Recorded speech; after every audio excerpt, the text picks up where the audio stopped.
After Japan's surrender at the end of the Second World War, the United Nations War Crimes Commission was established to investigate accusations of war crimes committed by the Axis powers. Despite the presence of both rape and forced prostitution in the Commission's preliminary findings, the crimes committed against the women and girls that were euphemistically known as the comfort women were not even mentioned at the Tokyo War Crimes trial. During the trial, which ran from May 1946 until December 1948, rape was neither considered a crime against humanity nor a war crime in the Tokyo Charter. Forced prostitution was scarcely mentioned by the tribunal, and there were no rape victims called on to testify.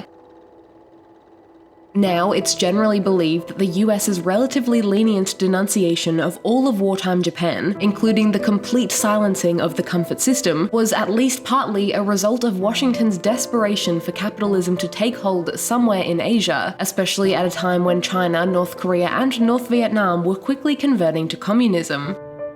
More than 40 years after the trial, Kim Hak-sun became the first named former comfort woman to launch a legal case against the Japanese government, and half a century of historical silence was dramatically displaced. The personal testimonies of Kim Hak-sun and several other former comfort women who came forward were published in Korea in 1993, and the first English-language version, edited by Keith Howard for the Korean Council for Women drafted for military sexual slavery by Japan, was published in 1995. By the 1990s, these living survivors chose to testify, safe in the knowledge that they would not have to suffer from the shame and social condemnation that they expected to come from their admissions for long. Still, the Tokyo Tribunal's initial failure to even mention the crimes committed against these women during the Second World War consolidated a dangerous silence, a festering wound that has never really healed. Here are the stories of the comfort women of World War II, and this is Crown Undone.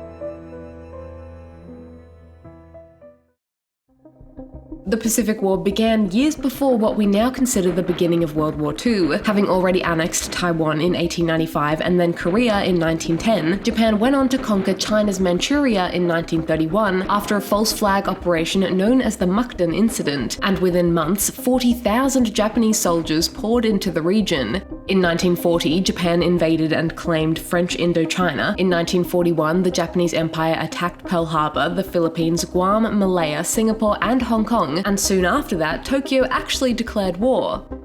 It was during the Pacific War that at least 200,000 women from Japanese-occupied territories were abducted, sold into prostitution, and kept against their will in brothels that served the Japanese military. These brothels were supposed to reduce sexually transmitted diseases and to prevent a repeat of the internationally condemned mass rape that took place during the infamous assault against China's Nanjing. Thousands of women from Korea, China, Japan, the Philippines, Thailand, Vietnam, Malaysia, Taiwan, and Indonesia were forcibly conscripted into sexual servitude and were repeatedly raped and beaten by Japanese soldiers.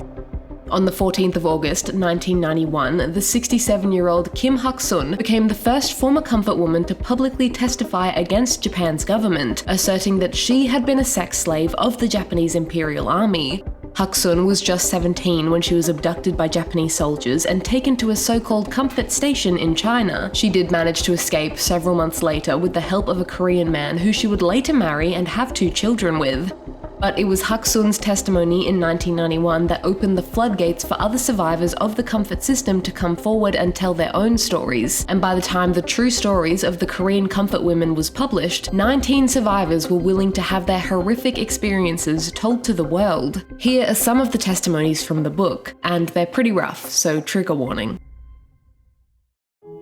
Kim Hak-sun herself remembered that the soldiers would usually, quote, come to us in the afternoon, but when they had been out, they came in the early morning. On such days, we had to serve 7 or 8 men a day. She said, I was often disgusted by their requests, but if I resisted, they would beat me until I gave in. Yi Yong-suk described a day in a Taiwanese comfort station that she had been taken to, explaining, quote, we would rise around 7 each morning. We cleaned our rooms, had breakfast in the dining room, and then began to serve soldiers. We had 2 meals a day, one in the morning and one in the evening. In the hall on the ground, there were chairs arranged along 3 sides of a square. There was a placard on the wall behind each of the chairs which bore our name and number. We remained seated as soldiers came in to choose whoever took their fancy to take to bed. We generally served 5 or 6 soldiers a day. At weekends, we had to serve 15 men a day. Once the war had ended, Yong-suk was sent back to Korea aboard a ship filled with other comfort women. She said, quote, "I had no family, no relatives, and no home to go to. It would be impossible for me to find a husband. I thought it would be better to drown than to return to my country, but I didn't have the courage to throw myself overboard." Another survivor, Ha-Sun-yo,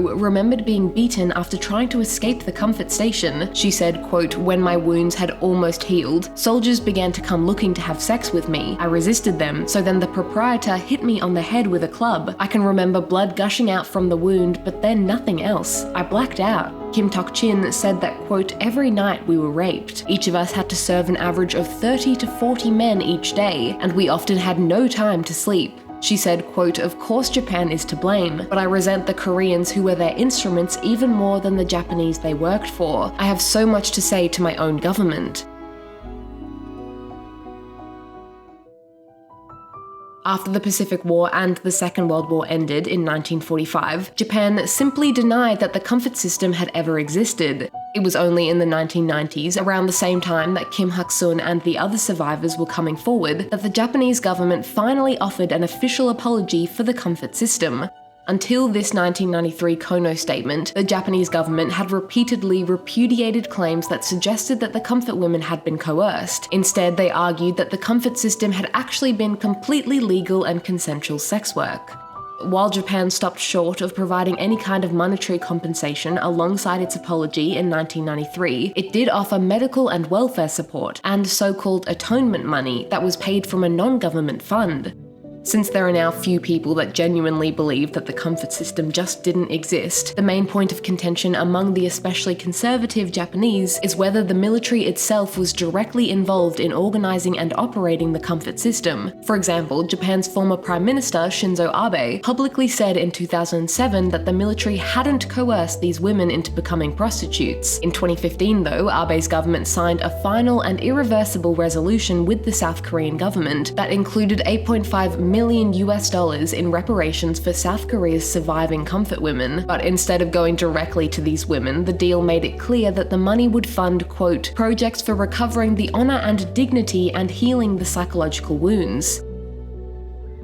It's important to note that these surviving Korean comfort women were gagged twice. First inside the miserable rooms where they were beaten and raped, and then again by Korean society itself. If they were lucky enough to return home, Korean survivors were outcasts, forced to navigate the impossible patriarchal and Confucianist standards that said premarital sex was the worst possible thing that could happen to a woman. Unable to seek redress for fear of bringing shame upon their families, these women were forced to be silent for half a century.